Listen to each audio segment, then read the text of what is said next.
Ya, sebelum mulai pembelajaran pada pagi hari ini, Assalamualaikum warahmatullahi wabarakatuh. Waalaikumsalam warahmatullahi wabarakatuh. Selamat pagi semuanya. Masih semangat belajar? Ya, harus semangat.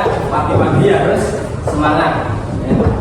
Nah, pada pertemuan hari ini kita akan melanjutkan materi yang minggu lalu kita sudah sampaikan ya, pas pada kita di ruangan di atas juga, dan di sini kita pernah menyampaikan tentang apa? Pengalaman apa saja?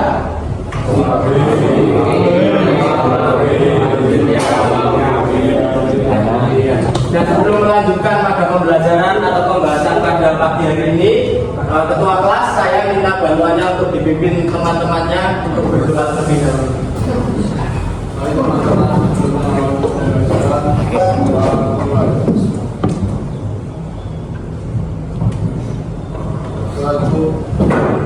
Amin. Terima kasih. Sebelum melanjutkan, akan saya absen terlebih dahulu untuk mengetahui siapa yang bolos, siapa yang tidak berangkat, dan siapa yang sakit, dan siapa yang penting. Yang pertama adalah Rizka, Akbar, Alvaro, Arya, Bunda, Dapa, Demis, Eiza, Firmanda, Gala, Hafiz, Ibnu, Jalu, Zoe, Evan, Muhammad Faridin, Iksan, Raffi, Rizky, Wafi, Nadif, Tarindra, Nikolaus, Nurfaina, Pandu, Radite, Raditya, Rases, Zin. Rases izin ya. Rases izin. Rifki, Rizky, Sangaji, Satria Lana, Satria Mandala, Warga, Jeremia. Berarti hadir semua, dan yang nggak hadir izin satu Rases ya. Rases izin apa? Masih urus ini, masih ada yang meninggal. Oh, tidak ada yang meninggal. Nanti pakai kaki istirahat. Dia menyusul berarti ya. Ya. Untuk Hasbi kemarin beberapa hari nggak berangkat apa itu kenapa? Kenapa? Ada saat di sekolah atau di keluarga? Sekolah. Tapi udah selesai. Baik. Nah, sebelumnya kita membahas terkait dengan pengawasan SMAB dan beberapa lainnya. Ya. Nah, pada pagi hari ini kita akan melanjutkan terkait dengan pengawasan SMAB yang lebih mendetail. Ya, itu poinnya di situ. SMAB tetapi lebih detail. Gitu ya. Nah, pada kesempatan pagi hari ini kita akan menyimak video terlebih dahulu.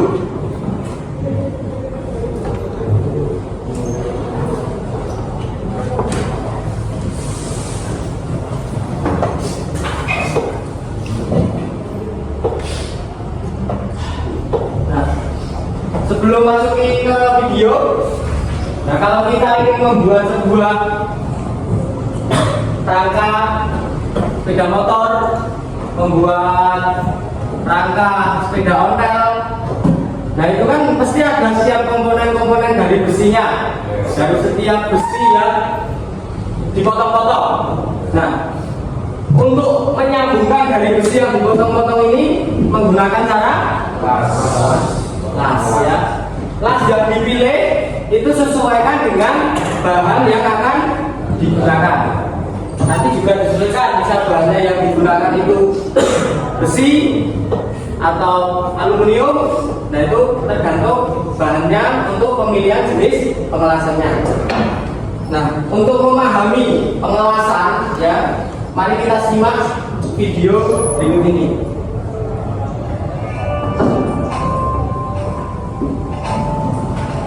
Setiap racikan api yang kami lihat bukan sekadar panas dan cahaya, itu adalah simbol kekuatan untuk menyatukan, membangun, dan menciptakan sesuatu yang kokoh. Proses pengelasan adalah jantung dari dunia manufaktur dan konstruksi logam. Tanpa pengelasan, tak akan ada jenis baja yang menghubungkan rumah atau rangka kendaraan yang kita gunakan setiap hari. Di balik setiap struktur besar dan kuat, ada hasil kerja para welder yang teliti, sabar, dan terampil. Mereka bukan hanya bekerja dengan tangan, tetapi juga dengan pengetahuan dan ketepatan. Secara sederhana, pengelasan adalah proses menyambung dua atau lebih bagian logam dengan. Nah, itu tadi penyampaian atau video paparan yang ada di depan terkait dengan pengelasan SMAW. Dari contoh tersebut, tadi ada seseorang yang mengelas sebuah besi plat dengan tebal 10 mili dengan posisi apa? 3G berarti posisinya vertikal ya. Terus ya, sebelumnya kita sudah pernah membahas terkait dengan persiapan apa saja yang perlu kita lakukan sebelum melaksanakan pengelasan ya. Sesuai nggak dengan video? Yang pertama tadi ada material, terus ada APD, terus perlengkapan pengelasan dan alat-alat lasnya. Ya loh, sesuai loh, sesuai yang apa kita bahas dulu dan sesuai dengan pelaksanaan di lapangan. Nah, ini jika ada gambar di sini, pengelasan ini sudah menggunakan sistem robotik, ya. Jadi pengelasannya sudah tidak menggunakan tenaga manusia lagi, tetapi saat ini industri modern sudah menggunakan robotik sebagai pengganti manusia untuk melaksanakan pengelasan yang sifatnya produksinya itu massal, mass production, itu ya. Adalah jantung dari dunia manufaktur tiga alat jenis logam yang digunakan, besar arus atau panas, dan pemilihan elektroda. Nah, dalam pemilihan elektroda kemarin juga kita sudah sempat serempet ya, sedikit-sedikit terkait dengan elektroda yang dipilih. Itu ada elektroda jenis apa saja? LB sama LB. Nah, untuk fungsi yang LB ini fungsinya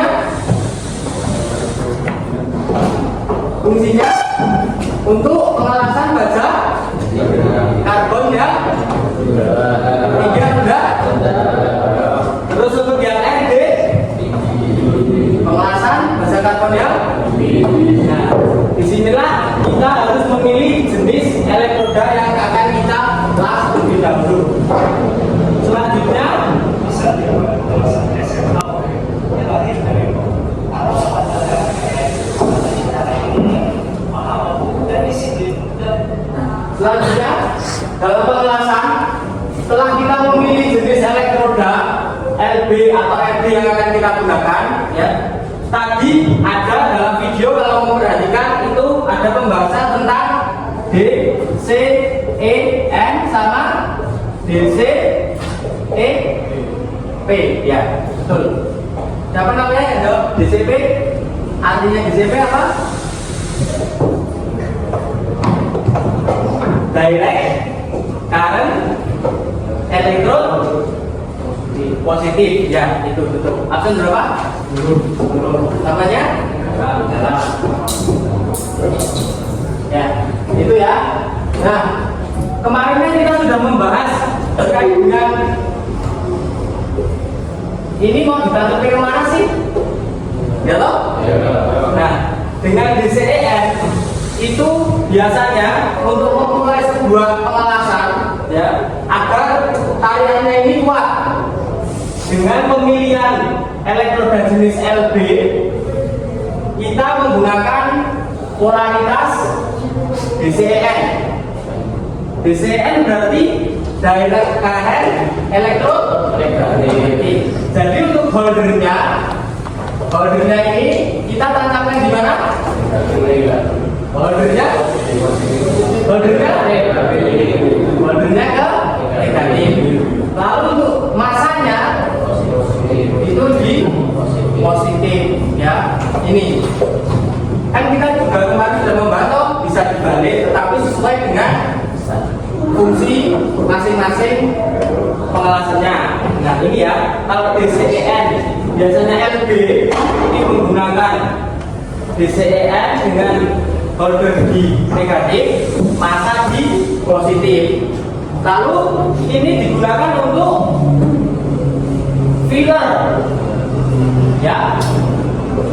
Kan ada 3 tingkatan tuh, ada 3 tingkatan untuk pengelasan tadi, ya toh? Nah, yang pertama biasanya ini untuk tembusan root pass ini biasanya menggunakan LB karena ini jenis elektroda yang memiliki tegangan, ya, tegangan tarik yang tinggi dibanding dengan LB. Ini juga menggunakan DCEN, Mas ya.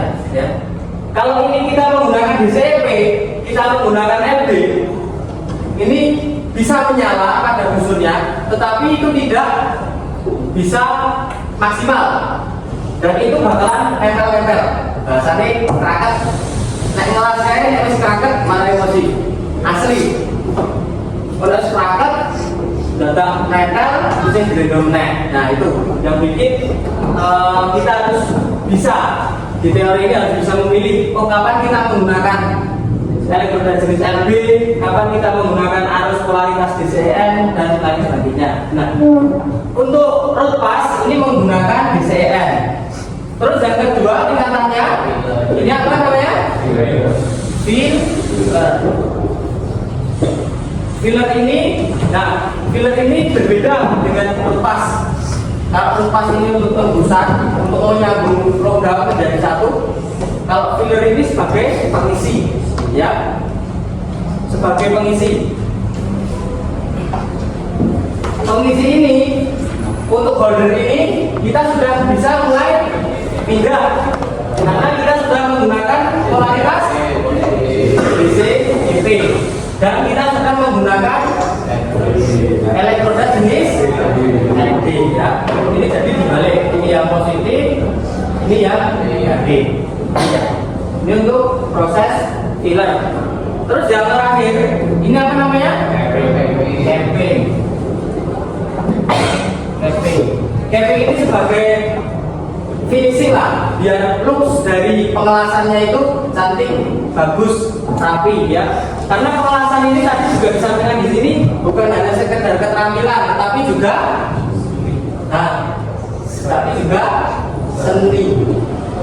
seni dalam pengelasan itu. Nah lalu jika kita menggunakan root pass, ya, pengelasan root pass untuk posisi elektroda atau gerakan elektroda itu apa? Tadi ada yang menyimak? Strike, ya, strike. Jadi posisinya ini misal elektroda kita begini.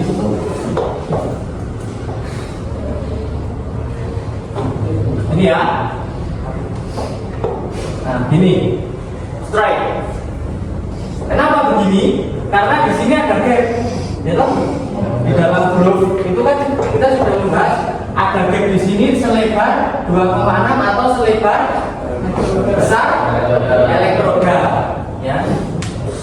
Itu. Nah, ini jika kalian pengelasan yang menggunakan zigzag untuk bagian root pass, ya ini nggak bisa tembus ke bawah.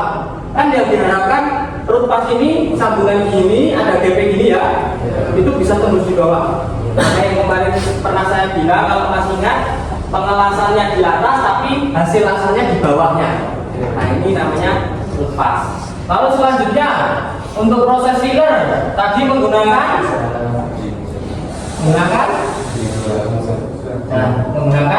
zigzag. Ini untuk pengisi. Kenapa zigzag dipilih untuk proses filler? Tidak terjatuh hasil dari elektroda. Ya, terus yang lain. Kalau gini wes, gambarannya kan gini loh. Gambarannya gini. Besi yang disambung. Ini dari samping ya. Ini pilar udah. Terus kok pilar? Root pas sudah. Nah di sini pilar. Kalau kita menggunakan cara strike, dia bisa mengisi nggak? Karena posisi ini tambah lebar toh. Nah, makanya kita memilih dengan zigzag. Itu ya alasannya. Terus dan yang terakhir, capping juga menggunakan zigzag. Ini zigzag. Karena untuk mengisi sebuah kekosongan yang masih ada dalam groove, dalam bevel kemiringan ini atau bevel. Itu ya. Bisa dipahami? Sebelum lanjut apa yang ditanyakan? Ya. Kenapa pengelasan lebih dipilih daripada sambungan lainnya? Ya. Kenapa pengelasan lebih dipilih daripada dengan cara penyambungan lainnya seperti menggunakan rivet atau coupling dan lain sebagainya itu ya. Jadi, nah pengelasan di sini dipilih sesuai dengan hasil atau fungsi yang nanti kamu buat. Contohnya, ya, kalau kamu membuat sebuah itu tadi kita flashback rangka sepeda. Kita membuat rangka sepeda.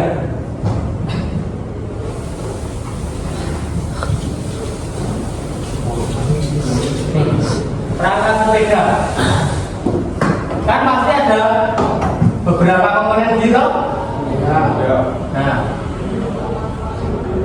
kalau kita membuat ini dan kita pemilihannya penyambungannya salah juga nggak bakalan jadi rangka sepeda ya nggak. Kalau kita menggunakan logika dulu, misal jenis sambungan itu ada sambungan tetap dan tidak tetap. Yang tetap itu ada pengelasan pantry ya. Kalau yang tidak tetap itu ada baut, ada coupling itu juga memiliki alasannya masing-masing. Dan sebagai welder juga harus bisa memilih. Kan nanti juga termasuk ke engineer welder ya, kalian outputnya nanti harus bisa memilih. Nah, kalau ini kita sambung menggunakan cara baut, dibaut lanang wedok, set delgoke dengan cara apa? Bisa atau enggak dulu? Bisa atau enggak? Bisa ya. Tetapi kurang maksimal hasilnya. Atau kita bisa nyambung di sini menggunakan baut. Tapi nek pas juga mesti ngeyek.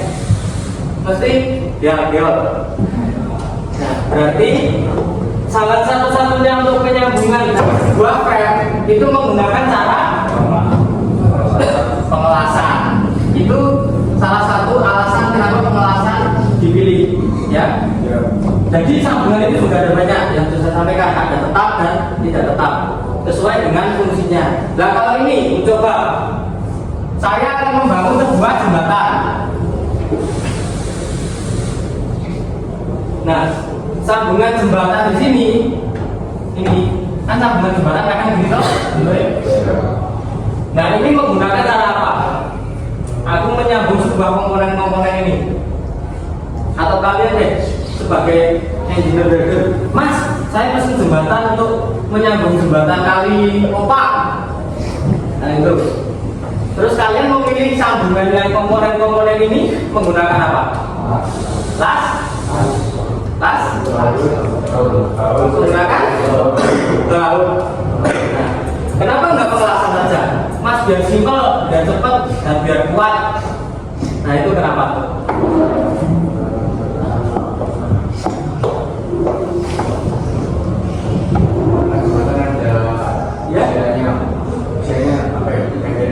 Ya. Terus ada yang lain? Gak ada? Ya. Saya beritahu ya. Kenapa kita tidak memilih menggunakan pengelasan karena jembatan itu sifatnya dilewati mobil umum kan mesti dia gerak loh. Ya, ya. Nah makanya jembatan ini sifatnya fleksibel. Kalau digas kan rigid ya, dia nggak bisa gini-gini. Dan gini-gini pun nanti bakalan patah menjadi resiko pengendara yang melewati. Nah, maka dari itu jika kita membangun sebuah konstruksi dan sifatnya itu dia ada gerakan atau fleksibilitas, makanya kita menggunakan sambungan yang namanya tidak tetap, salah satunya menggunakan baut atau menggunakan paku tepit. Itu ya alasannya. Sudah dipahami? Ada yang lain yang mau ditanyakan? Ya Mas, Ya. apa perbedaan pengelasan SMAW dengan BTAW? Oh ya. Pengelasan SMAW dengan BTAW. Teman-teman yang lain udah ada yang tahu atau udah ada yang bisa memahami BTAW atau SMAW? Nah, ini digambar.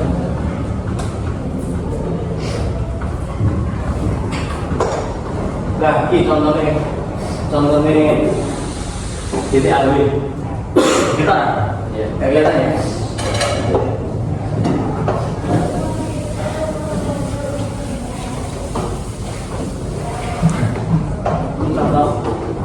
Nah, perbedaan dari SMAW dan BTAW itu berada pada komponen pengelasannya. Kalau SMAW itu sumbernya dari listrik, kalau BTAW sumbernya dari listrik dan gas. Nah, ini udah paham semuanya. Tuh, perbedaannya di situ. SMAW ini menggunakan sumber dari listrik, BTAW ada tambahan gasnya. Gasnya ini sebagai pelindung. Kalau SMAW kan pelindungnya dari elektroda ini ya, kayak kembang api. Terus yang BTAW ini gas pelindungnya menggunakan gas, namanya gas tungsten.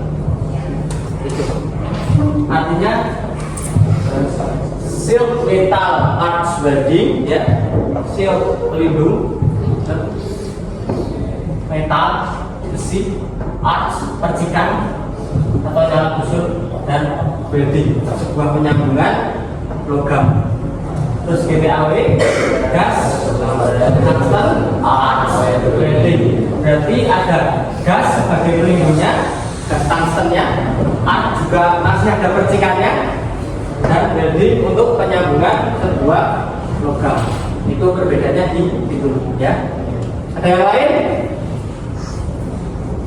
Ya, satu lagi.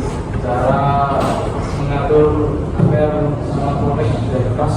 Nah, cara mengatur ampere dengan voltase. Setiap hasilnya satu bukan dengan bentuk positif, tapi dengan menggunakan bentuk pas, yaitu dengan terus arus tarik. Dan jangan lupa, ketika elektrod berjaga sekitar 1 kali jarak elektrod.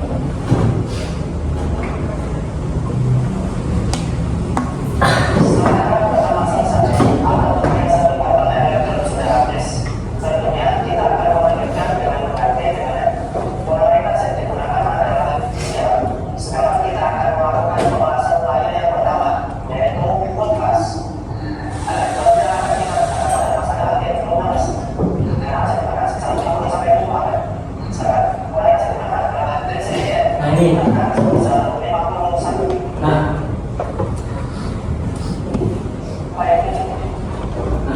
untuk pengaturan voltase atau arus dalam parameter pengelasan, kita harus sesuaikan dengan elektroda, jenis elektroda yang digunakan juga, ya. Nah, dalam biasanya untuk pengelasan itu ampernya di 50 sampai 100. 50 sampai 100. Karena apa? 50 sampai 100 karena plat yang kita las itu tebal, ya, tebal. Kan sambungan penyambungan logam itu kan gambarannya pemanasan atau pencarian kedua logam disambung menjadi satu toh. Nah kalau kita menggunakan ampere di bawah 50 dengan ketebalan 10 mili 10 mili itu sak senti toh, berarti sak jempol ini ketebalannya. Kalau kita menggunakan pisau 30 ampere lampu 8 gitu ya, sebenarnya bisa, cuma efisiensi dan proses pemanasan logamnya ini hingga menjadi titik lebur bahan kerjanya atau benda kerjanya itu lama. Itu biasanya kita menggunakan 10 sampai 100 untuk ketebalan 10 mili ya.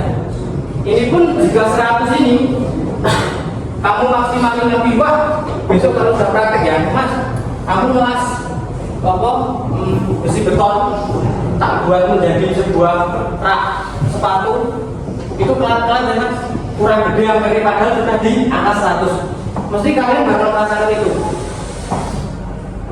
Kenapa kok masih bisa flat padahal sudah 100 lebih? Itu karena posisi pengelasanmu atau posisi elektrodamu dengan bahan atau benda kerja itu sudutnya kurang atau tidak, ini ya, dari ujung elektroda ini yang ada di dalamnya ini tidak mengenai benda kerja. Kan ibaratnya listrik era kemarin terang slab, naik kemarin kalau slab tak gitu ya, itu logikanya seperti itu. Terus kenapa di sini ada 50, 100 dan ada di bawahnya? Di bawahnya ini untuk pengelasan plat yang lebih tipis. Kan pengelasan nggak hanya tebal 10, bisa jadi plat tebal 2 mili, tebal 1 mili, nah itu. Dan plat tebal 1 mili atau 2 mili kita memilih dengan menggunakan pengelasan jenis DTAB. DTAB yang jenisnya itu kelas tik atau arbon. Yang menurut yang tipis, pengelasannya kena banget. Jadi bahan tambah tinggal dinginkan. Ada suaranya tik gitu. Ini makanya sudah disebut tik juga. Tik gitu. Itu untuk pengelasan plat tipis. Nah kalau DTAB untuk yang plat tebal, itu namanya apa? Harus diterangkan. MIG namanya MIG, metal inert gas. Ini ya, jadi awal dari sama MIG. Sudah paham? Nah, setelah memahami dari video tersebut, apa kesimpulan yang dapat kalian simpulkan dari pembelajaran pada pagi hari ini yang sudah saya sampaikan? Ada yang bisa menyimpulkan? Sebelum kita masuk ke dalam soal, nanti saya ada soal untuk evaluasi dari materi yang sudah pernah saya sampaikan beberapa pertemuan sebelumnya. Yuk, ada yang bisa menyimpulkan?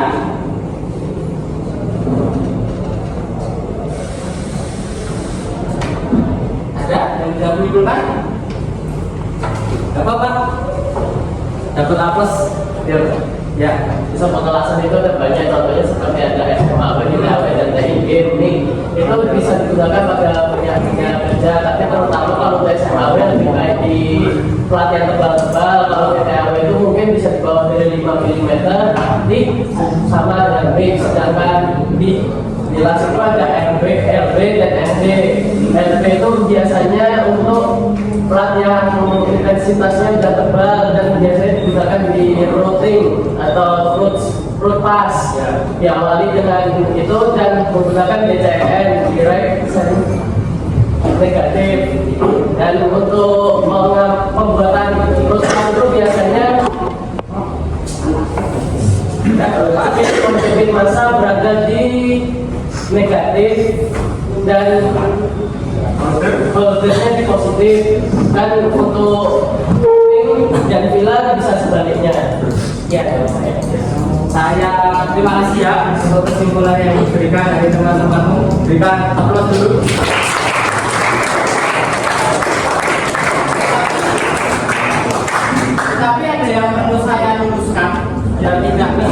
posisi ya. Tapi disebutkan di sini terbalik ya. Untuk yang DCR ini malah bordernya di positif, masanya di negatif. Nah, benar ini DCER kebalik, bordernya malah di negatif, terus jadi masanya itu di positif itu ya. Dan satu lagi tadi sudah bilang terkait dengan TIG dan MIG ini untuk plat tipis ya. Nah, memang untuk plat tipis ini di GPAB untuk jenis stick ya, tetapi untuk yang MIG ini bisa untuk plat yang itu ya, bisa dibagi bisa. Ya. Untuk evaluasi pembelajaran pada pagi hari ini ada soal ya. Nanti dikerjakan di buku tulis. Nanti ditulis saja A, B atau C, misal 1A, 2C dan lain sebagainya ya. Untuk soalnya nanti akan ini saya kirim ke ketua kelas, nanti bisa di-share di grup untuk sebagai bahan latihan. Nah, ini untuk contoh soalnya. Ini contoh soalnya ya. Ada ABC dan ada ISAI. Ini untuk formatif hasil belajar kelas 10 ya, TFLN untuk mata pelajaran BPK pada bidang pengetahuan dasar. Ini ada ABC pilihan ganda dan nanti di bawahnya juga ada ISAI. Nah, ini ada yang perlu saya sampaikan terkait dengan materi jenis-jenis cacat pada pengelasan. Ada yang tahu? Ada yang tahu? Undercut sama lagi. Ada banyak, ya. Itu nanti bisa dipelajari. Saya sampaikan nanti melalui ketua kelas juga bisa di grup. Itu materi cacat pengelasan ya di dalamnya untuk membangun pengerjaan formatif hasil belajar siswa. Itu ya. Ini ya, untuk jenis-jenis cacat pengelasannya sedikit saya sampaikan juga biar tahu dan paham terlebih dahulu. Ini ada spatter. Spatter ini percikan-percikan yang ada di samping hasil pengelasan. Nah, itu juga termasuk ke dalam cacat. Harusnya dia nggak boleh ada percikan, harus clean bersih. Terus yang selanjutnya ada overlap. Nah, overlap ini cappingnya ketinggian dan ada celah. Harusnya kan dia nempel ke dia. Harusnya. Itu. Terus yang selanjutnya ada underfill.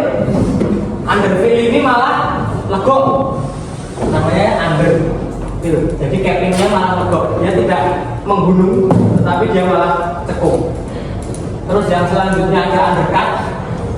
Nah, undercut di sini di samping ini ya, di samping hasil pengelasannya, contohnya seperti ini. Ini bevelnya, ya. Nah, dia gini. Dia ada legoan di sini. Legoan sini ini. Itu yang menjadi juga cacat las, namanya undercut. Nah, ini juga ada lagi slack exclusion. Slack exclusion itu ada lubang-lubang di dalam pengelasannya. Itu biasanya pelindung tidak bekerja secara maksimal. Makanya ada lubang-lubang nanti di hasil pengelasannya. Terus yang selanjutnya ada porosity. Porosity ini kurang lebih sama slack exclusion, tetapi ini lebih ke yang lubang-lubang ini kalau ngecor ya, kalau udah pernah belajar dan juga ngecor juga di rumah ya, ngecor itu kan kalau ada rongga, ada gulung-gulung itu kan cocorannya orang kesep ya, ada celah. Nah ini juga sama, ada celah. Dan selanjutnya ada bentrok,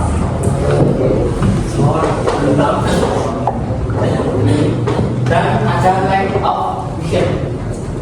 Length of vision ini di tembusannya ini ada celah juga, nggak murni tembus, dan ada crack dan ada undercut. excessive penetration, penetrasi yang berlebih. Ini rootnya juga ketinggian, ya. Root itu juga tidak boleh ketinggian, ada batasnya, ada ukurannya. Terus selanjutnya ada root penetration incorporated. Ini rootnya tidak tembus sampai bawah, cuma di sini. Ini termasuk ke dalam data peralatan juga. Dan yang terakhir ada crack. Crack ini pecah. Jadi pengelasan atau hasil lasanmu itu pecah. Pecah itu karena banyak hal juga. Ada yang pertama panasan atau bahkan tidak panas atau tidak matang lah bahasanya di lapangan. Itu yang membuat crack.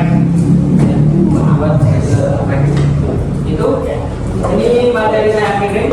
Ini bisa untuk belajar dan untuk membantu pengajaran soal ini ya.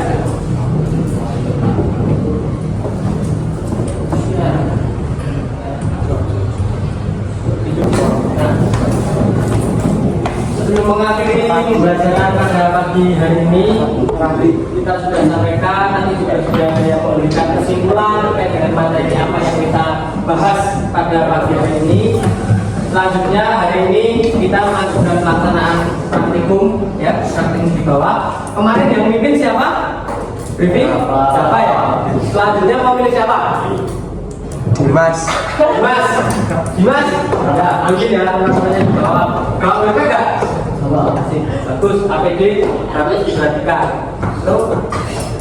Sebelum mengakhiri pada pembelajaran pada pagi hari ini, nanti bisa dicari di internet atau di rumah untuk pembelajaran di rumah atau mandiri terkait dengan pengelasan GTAB yang lebih mendetail. Itu ya, GTAB ada dua, X dan MIG. Itu dipahami, didalami caranya itu seperti apa dan perbedaannya dengan SMAB itu seperti apa biar kalian bisa membedakan. Itu sebelum diakhiri, nanti melanjutkan praktek. Saya tutup. Wassalamualaikum warahmatullahi wabarakatuh.